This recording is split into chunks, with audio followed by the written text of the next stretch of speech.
and thank you for joining for the weekly update after the holiday breaks. Thank you, Jonathan and Ian, for joining us. Appreciate very much you joining us. Hope you had a great holiday. Happy New Year. Yeah, Happy New Year to you, Scott. Thanks for having us. Yeah, you're welcome. So when we left for the holiday break, we were talking about SolarWinds, and here we are after the holiday break, still talking about it. So, John, I understand you were on a call earlier this week with DHS CISA on SolarWinds. So can you give us a quick update on what you've learned from that call? Basically, the point of the call was to update people on kind of DHS's stance on and CISA's stance on what was going on. But they issued a joint statement this week, and they finally confirmed that the attacks were likely Russian origin. So they believe the motive behind the attack was for intelligence gathering, though they're trying to figure out the whole scope. They also updated that emergency directive they had that previously called to unplug all SolarWinds products. Now they have updated that with additional security controls and hardening guidelines so that those people can re-implement SolarWinds products. So a note too that the guidance they offered is, it might look like it's for government agencies, but they're saying that it should also be followed by people outside the public sector as well. So DHS worked with the techs from SolarWinds to try to figure out, how to limit the risk of reinstalling these devices. And they really want the compromised agencies and the public to kind of understand the risk of protecting before they do anything. So I'd really recommend that people go read that updated directive and also look for some of their supplemental products that they've been putting out. So another point on the call is they recommended hardening all SolarWinds products, not just Orion. So why is that? And they kind of said that at the basic level, it's just common sense, the things that they're advising in their advisory. And, some of the suggested actions alone would have prevented this whole attack, even though the backdoor got in. If people would have been following some of these kind of basic security things, they would have hopefully been protected. So what makes it hard is the Orion product is highly permissioned, and also it's hard to monitor because there's so much traffic flow going through it. But they really recommend that you have it exist where it does not connect to the internet. And they also said you need to separate your cloud instances from on-prem instances. So if you have a cloud instance of Orion, it should be managing your cloud resources. And if you have an on-prem instance of Orion, it should only be managing your on-prem devices. So they really want you to separate those kind of two pieces of your network.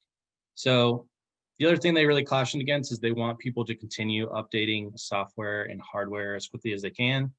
As soon as you see that patch and update, they really want people to do it. They don't want you to feel like you can't patch or scared to patch because of this incident. And the danger of not patching could be higher than to, for something like this to happen again is probably more unlikely than if you don't patch, something more worse could happen to you.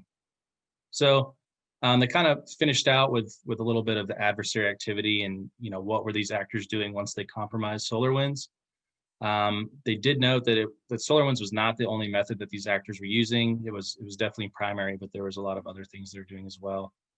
Password spraying and guessing is also popular with this group. CISA and I would say I as well recommend putting multi-factor authentication on everything. These will really help you against password spraying and guessing attacks, among other things. It's still likely other vectors are going to be discovered, but once these attackers got in, their first thing they did is they would elevate their privileges to try to get domain admin privilege. They also would use password spraying and SAML tokens to kind of get further rights and attack the Active Directory and things like that. So what the group did is they like to read mail secretly, and they also like getting into business intelligence applications. Interesting, their initial targets were generally IT professionals and incident responders. Basically, what they wanted to do is track these guys and try to see if they were, aware that what they were doing, or they were trying to defend against some of their activities. So CISA kind of cautioned that you need to be careful not to let adversaries know your plan as you're trying to fix, the SolarWinds issues, because that could kind of further complicate the problem. If they're in your email and you're emailing, the rest of your tech team on what you're going to do to fix it, they're going to be watching that if they're in your network. So lastly, they kind of just said everyone needs to take a calm and measured approach to recovery. They recommended leveraging professionals that might be able to help you. And they kind of warned that, this could be a long road for some of the people impacted by this, just because, a lot of people are having to go with the nuclear option and just kind of rebuild, the Orion system and also everything that touched it. So it's going to be kind of hard for a lot of people. But I think kind of to round it out, there's going to be a lot of upcoming activity alerts coming soon from CISA and DHS. So be sure to be on the lookout of those because there's going to be a lot of great information coming out.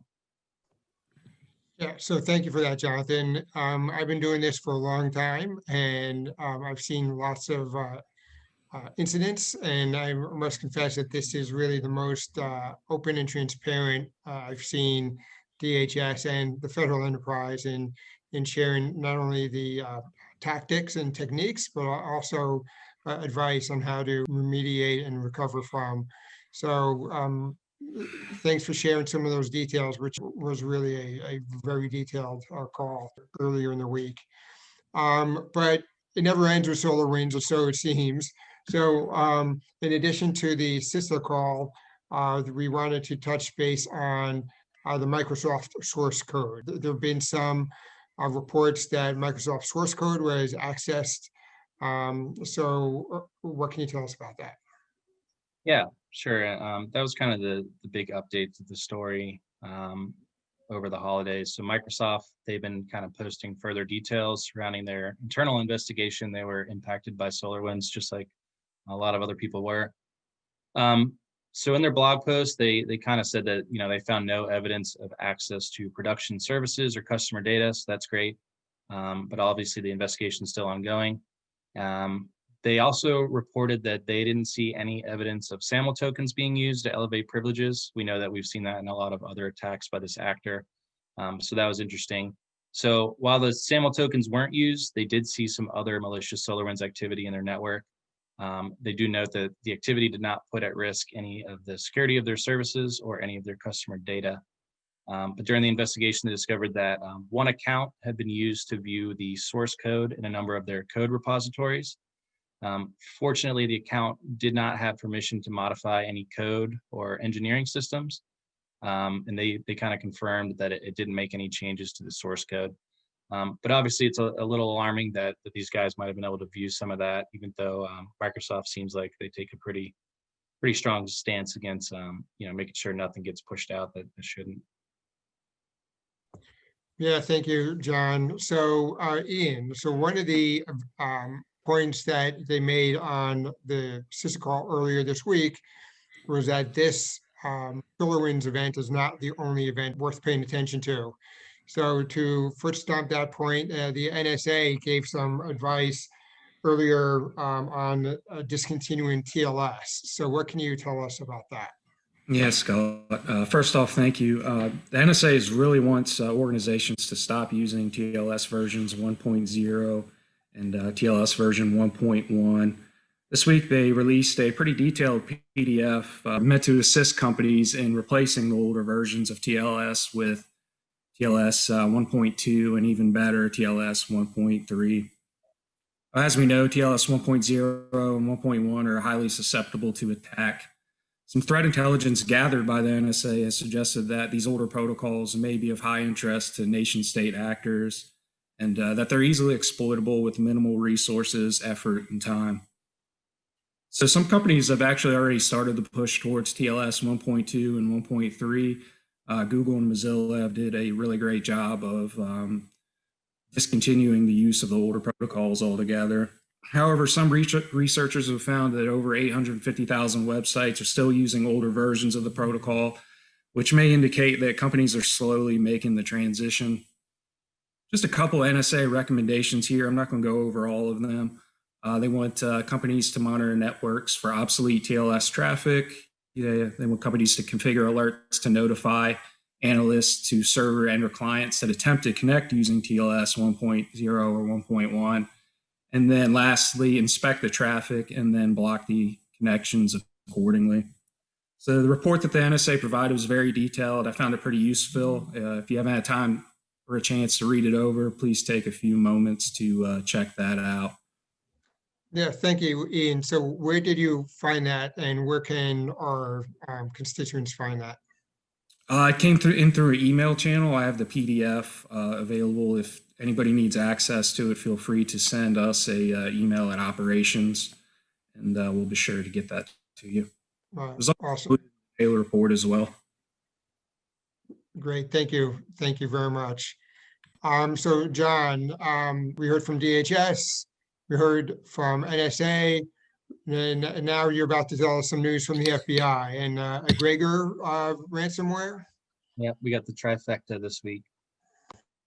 Yeah, so the FBI released a TLP white private industry notification or PIN that warns of a surge in the eGregor ransomware.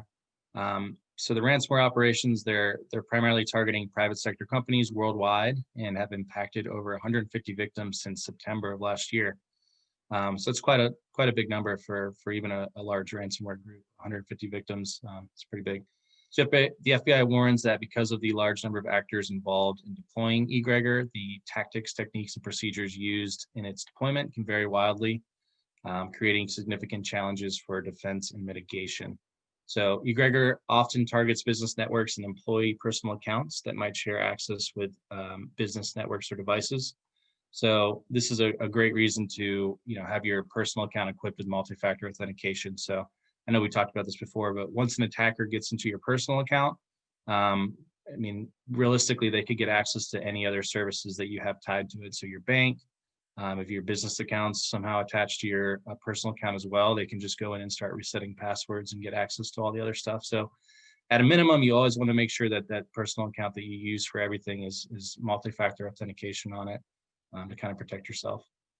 So phishing emails, remote desktop protocol, and VPNs are some of the other attack vectors that this group's using to gain access to victim networks.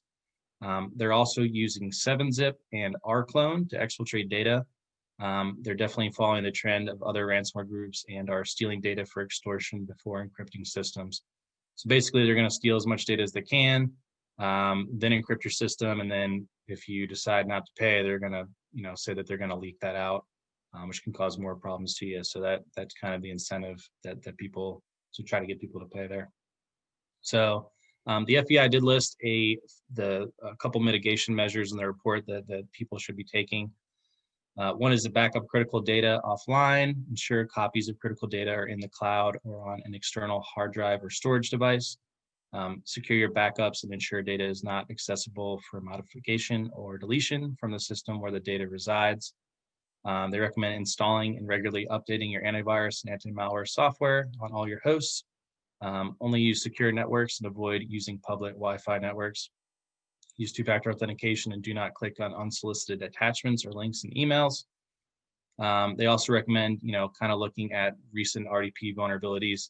I won't list them all here. There's quite a few CVEs, but over the past year, we've seen a lot of RDP vulnerabilities. So definitely familiarize yourself with that. And I think another good point to make, since we're talking about RDP, is any ports that you might not be using. You really need to look and make sure that those are closed, because those are usually often a place where the attackers will come in. The last two things, they recommend reviewing suspicious BAT and DLL files and files with recon data, such as log files and other exfiltration tools. And lastly, as I mentioned, securely configure RDP by restricting access using multi-factor authentication, or just making sure that those have a strong password and nothing like a default password or anything like that. Yeah, so thank you, Jonathan. So again, one of the key advice there is to update, right? Make sure your updates are current. And it goes back to the point we made previously, which is your chances of being impacted by a nation state who compromises an update are much smaller than your chances of being impacted through an attack from a known vulnerability that you did not patch. So there's lots to be concerned about the SolarWinds incident. There's lots of lessons to be learned from that. But one point worth foot stopping is that it's still a good practice and to download updates, automatically download updates, make sure your environment has deployed all of the appropriate patches and updates. Mm-hmm. Super. So thank you, Jonathan. Thank you, Ian. Appreciate your joining us. Thank you all for joining us this week. We look forward to reconnecting with you all next week.